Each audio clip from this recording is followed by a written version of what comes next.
It's time for Stars on Sports, a podcast radio show dedicated to sharing stories about our athletic program at Lansing Community College. LCC Athletics has a strong tradition. 23 national championship wins. Over 170 All-Americans. 19 MCCAA All-Sports trophies. Stars on Sports will introduce you to individuals that have contributed to our program's success and give you the backstory on what it takes to develop it. We'll also dive into and break down the topics and issues facing athletic departments across the nation and right here at LCC. This is Stars on Sports.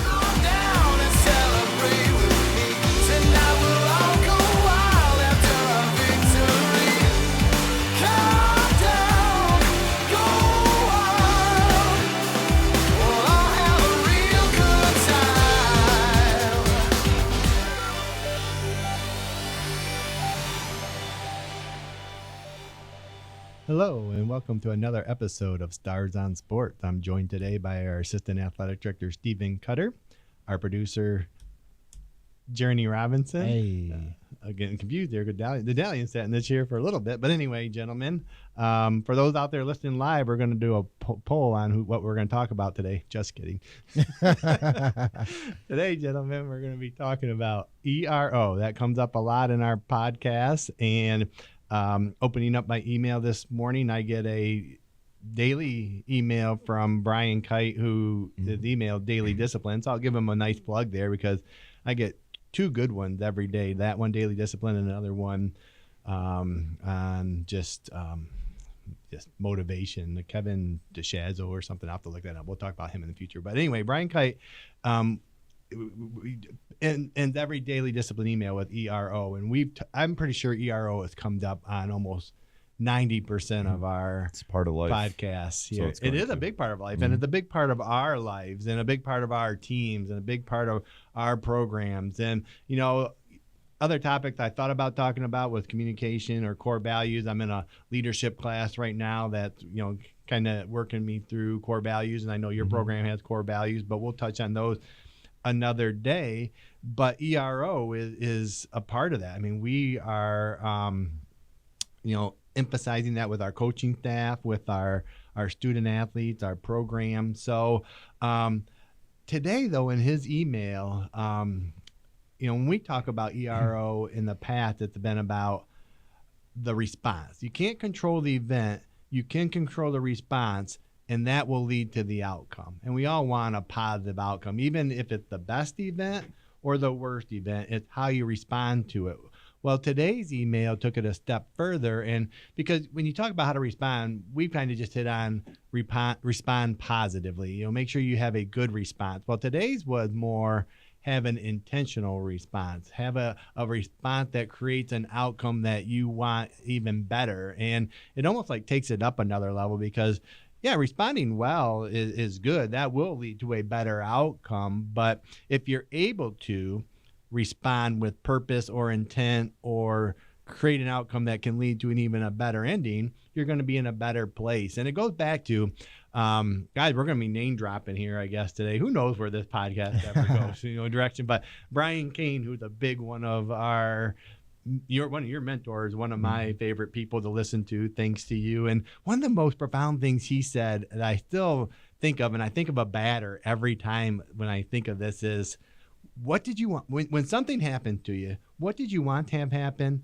What happened? And what the best next decision to make what you wanted to have happen? I always think of a batter with a called strike or whatever. What was your? And so anyway, both of those premises though is, what can we do right now to put us in the best situation moving forward?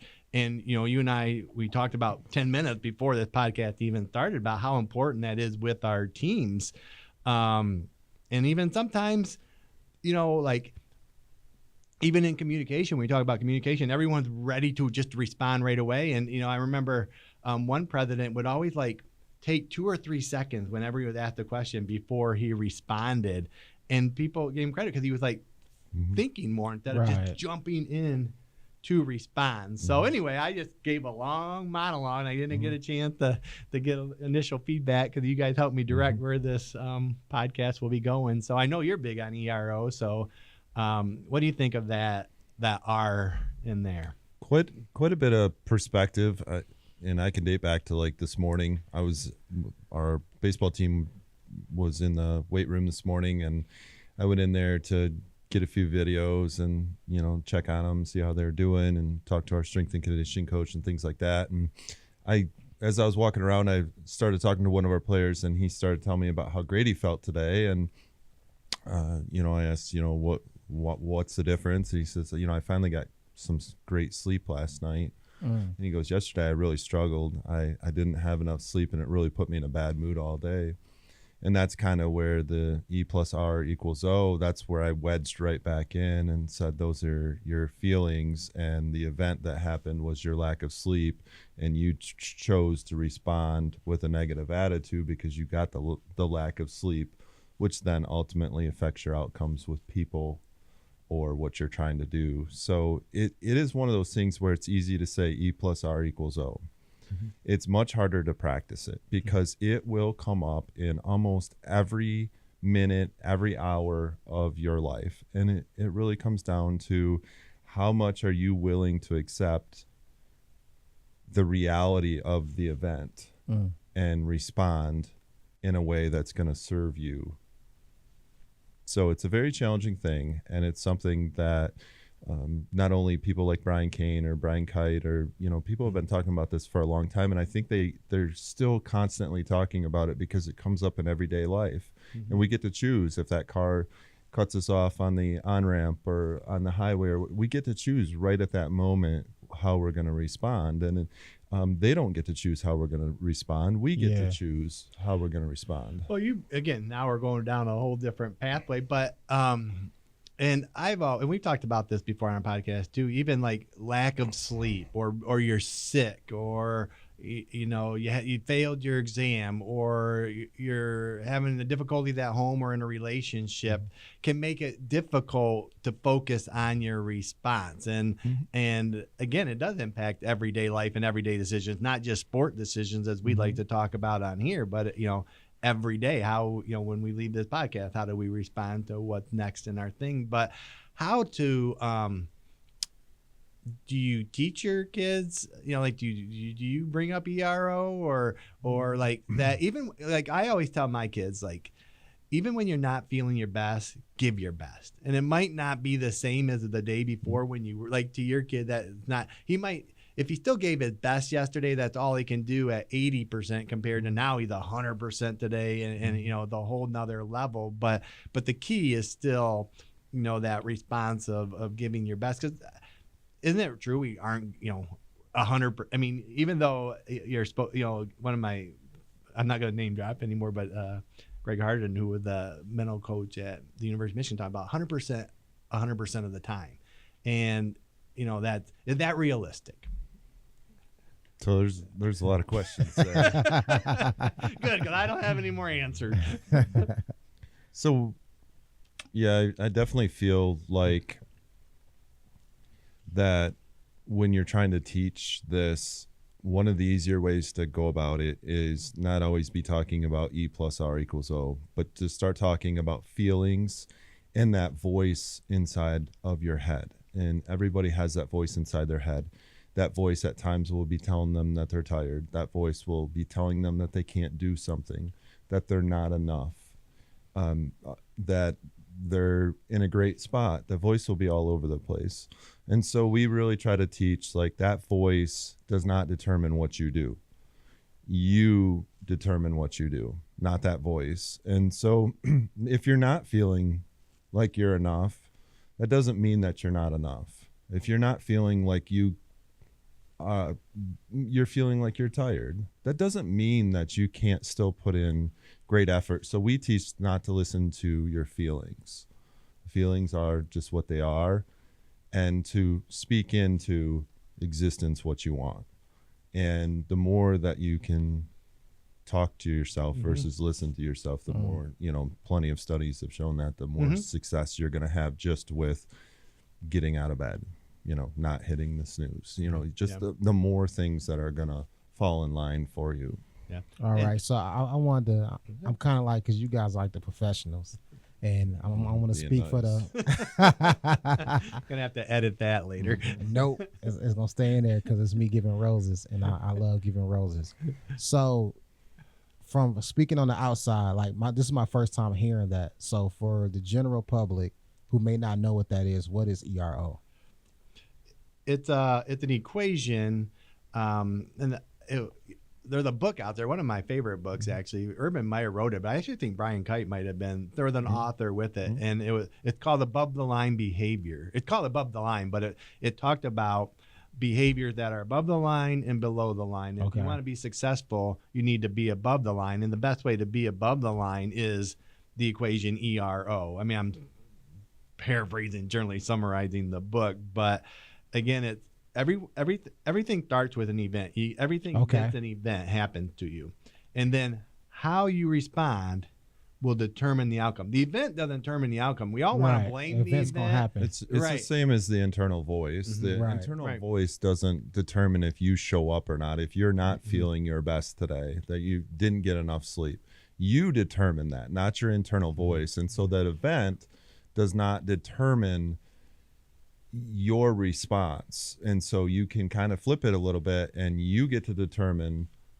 what with that event, and that's what comes out of your outcome. And too much focus is on the event in our life, like being sick or not getting enough sleep, and this is trying to take that and say, no, we can't control that, but what we can control is how we respond to it. And today's email is even more specific on respond purposely, respond with intention, instead of, because we've always talked about, well, you don't respond negatively, respond positively, but that's a great way to make the event better, but you can take it to another level by being more purposeful. And back to the point though, is we seem to focus on the event and blame the event for everything that happens, when this equation says these responses what important. How you respond will determine your outcome. Both event and response determine your outcome.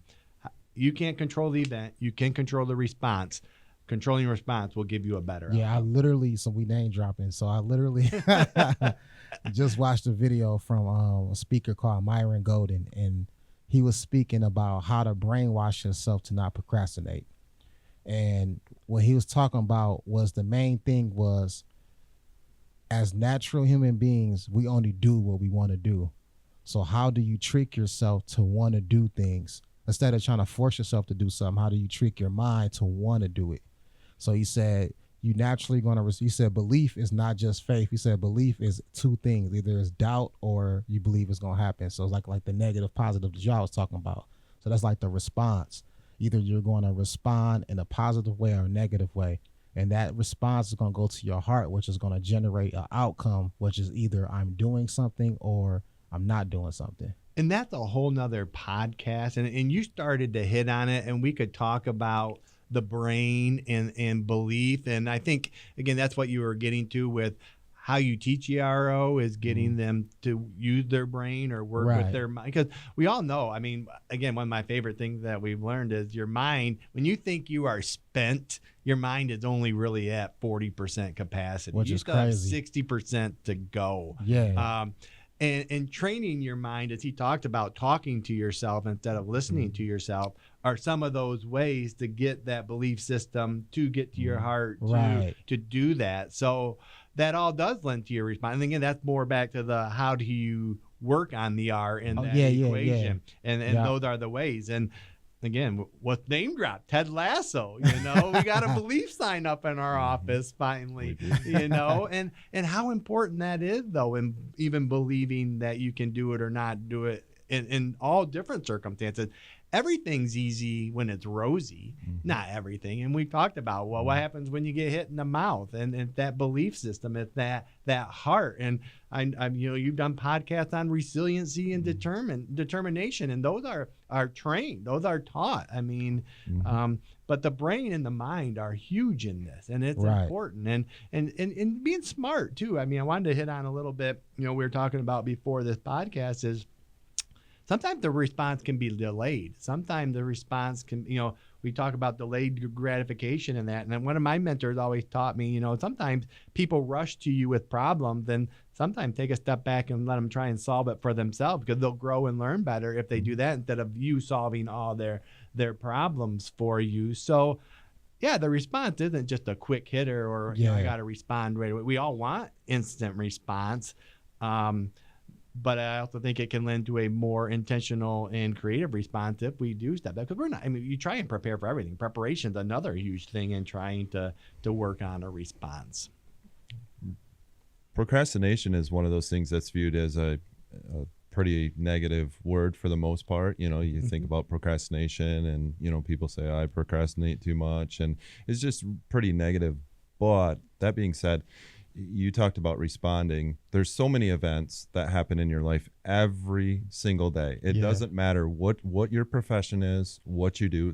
There's thousands of events every day. And having procrastination for some of those events, which means just basically you're going to delay a response, is one of those things that I think at one point was probably pretty challenging. I believe today it's 10 times as challenging, because we have our phones and you don't have to respond to every email, every message. Yeah. It means that it's going to take away from what you're trying to do. Mm-hmm. You can respond when the time is right. And so that's where procrastination comes in. There are certain things that you don't need to do. There are going to be certain events that come up that, just as you mentioned, Greg, that it's fine not to respond. Let somebody else try to work through it and figure it out. Don't just pave the road for them. Let them help you pave the road, And so sometimes with procrastination, or sometimes not responding, as I said earlier, when you're a coach, that's one of the things that you're trying to learn and try to figure out in the journey is, what do I respond to, and what do I not respond to? I think that is huge. That's why I just wrote down the word no. And, Warren Buffett was another big believer in one of the leadership things. The best word in leadership is no. And I struggle with the word no, and even delayed responses, because I want to get it done and check it off and move it on. But back to core values, as I said, we'll talk about, or priorities or preparation is sometimes no response is the best response. Sometimes prioritizing responses, like, well, this is more important than this one. And again, another future podcast we were talking about is choosing your battles, knowing what battles to fight for, which battles to pick head on, which ones to delegate, which ones to prioritize. So yeah, that the response is many facets. And in our society today, and that's what the other part of his email was, we live in a reactionary society. True. And that's part of the problem, that we're so reactionary that we're not looking at being intentional or purposeful creating, because we're reacting to, and so many things happen in our life, and a lot of it is social media, that we're responding to so many things that, yeah, it's a positive or good response, but is it the best response? And again, the intent today was just take it to another level. Don't just respond well, to take it to another level. So, and what accepting it or denying it, you hit on a little earlier that I wanted to talk about too, or maybe it was you. One of you talked about the event, being realistic about the event, or being self-aware about the event. If you lie to yourself about what the event is or something, then that will hurt your response too. So being real or being actual and evaluating the event can help with the R. So the event is still pretty important. Again, it's just the one thing we don't have control over. When we can control the event, that's much better, but it's really the response that helps controlling that outcome. So E plus R equals O is not ignoring your circumstances. It's really taking ownership over your responses. And your circumstances a lot of times are going to be really challenging, really tough, not fun, all these things that make it hard. But you have the ability to take ownership over your responses. It's no different than if we walk outside, leaving the WLNZ studios, and we're complaining about it being windy. There's really not much we can do except get behind a building, another building, or get inside. There's just not much we can do. It's a waste of time, because we can't shut off the wind. so that's the event.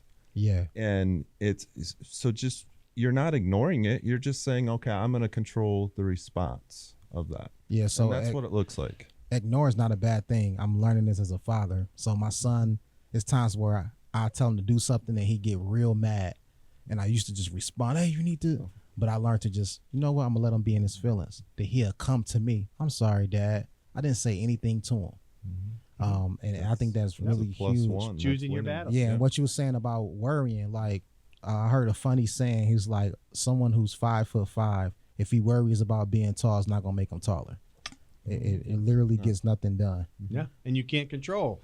You're 5'5". How do you make the best of it? But back to your point, either back about believing, and you even started to hit on it, is stacking those wins, which is another thing we've talked about, and rewarding your positive responses to the little things, so that when you are in difficult situations, you're either able to handle it better or prepared to handle it better, because those are the ones where the ERO really separates itself, are the difficult ones, but learning to build on the easier ones, because it is daily. It is not even daily, it's every minute. We're responding to something, and just working on doing it intentionally and purposefully, and not just positively, which is what we've kind of focused on, or what I focused on, and just be a positive. Take the high road, be professional when you respond, and that will go a long way. But again, another level of intent and purpose. So what do you feel about, because I know certain EROs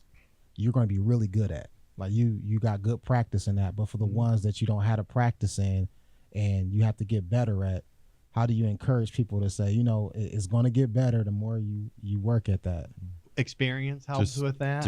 Doing it every day, because the events really start when you wake up in the morning. So it's just starting to be intentional with, okay, how am I going to respond to this alarm clock? How am I going to respond to this this message, this traffic, this car that's not working, all these things. So you get so much practice. But if we're not intentional with our thoughts, we don't even realize that we have all these things that we can practice on. So we're really fortunate in a lot of ways, because we have these events that we can just start practicing, just start stacking bricks, and it's going to get better. And we talk about this a lot in our office. It's about those end of game situations where being there helps. We've seen teams that consistently choke at the end of games, or struggle down, turn the ball over or such. And we talk about it regularly in our office of how you get better at it. And it is back to, you can't prepare for everything, but you keep preparing, that it builds bricks, that you get better at those things, and it lessens the things that you haven't prepared for, that you can either manage, or again, even though I know you're a big NBA fan, of how many teams have had to make the NBA finals before they won the NBA finals. And those teams that go and win it once are the ones that usually aren't there consistently, but the ones that are there consistently usually take some, but it's experience. It's doing those things every day and getting better at all the little things, all the fundamentals, as we talk about, that again, it lessens those things you're not prepared for in those situations. I hate to say this, but you're kind of talking about the Kansas City Chiefs. We aren't talking Chiefs today. That will be next week's podcast before the Super Bowl, because we've had a lot of talk about the Chiefs in our office. They're not that great, but they just win. That was my exact statement yesterday. Actually, that's what winning looks like, though. Yeah, and people don't like it. It's not always pretty, but they find a way.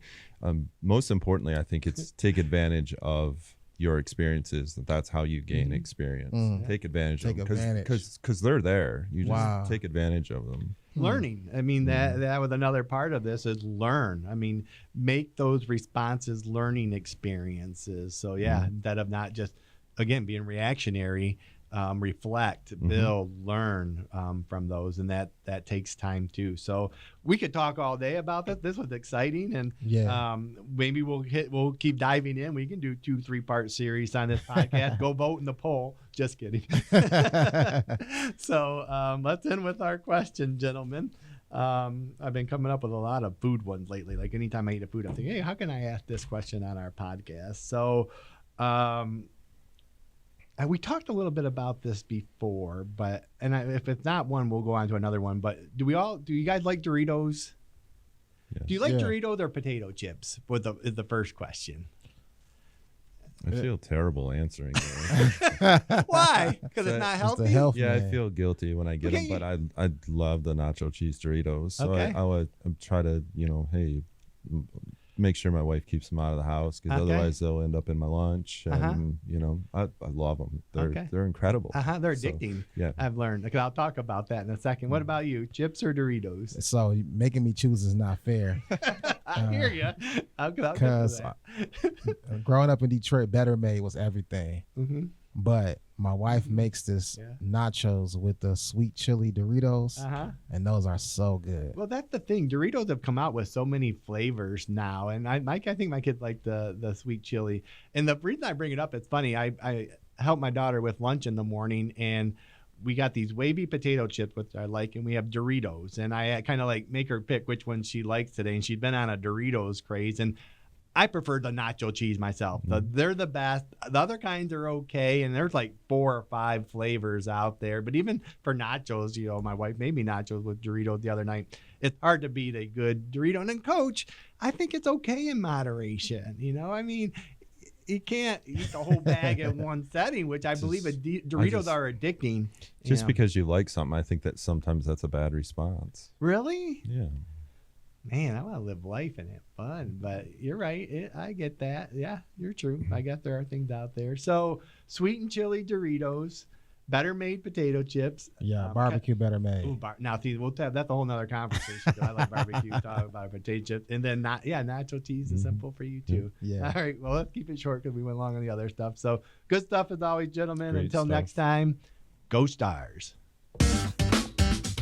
Stars on Sports is recorded live at the WLNZ studios. Engineering and production assistance are provided by Didalian Lowry. You can listen to this episode and other episodes of Stars on Sports on demand at lccconnect.org. To find more information about our athletic program, visit lccstars.com. Thanks for listening. Go Stars!